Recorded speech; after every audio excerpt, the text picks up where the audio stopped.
ராமநாதபுரத்தில் தமிழக பொறுப்பு ஆளுநரை கண்டித்து இந்திய தேசிய காங்கிரஸ் சார்பில் கண்டன ஆர்ப்பாட்டம் நடைபெற்றது.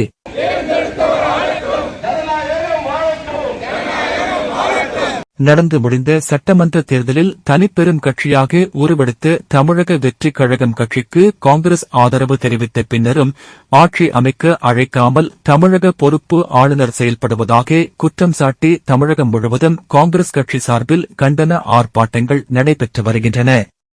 அதன் ஒரு பகுதியாக ராமநாதபுரம் அரண்மனை முன்பு ராமநாதபுரம் மாவட்ட காங்கிரஸ் கமிட்டி சார்பில் மாவட்ட தலைவர் ராஜாராம் பாண்டியன் தலைமையில் கண்டன ஆர்ப்பாட்டம் நடைபெற்றது.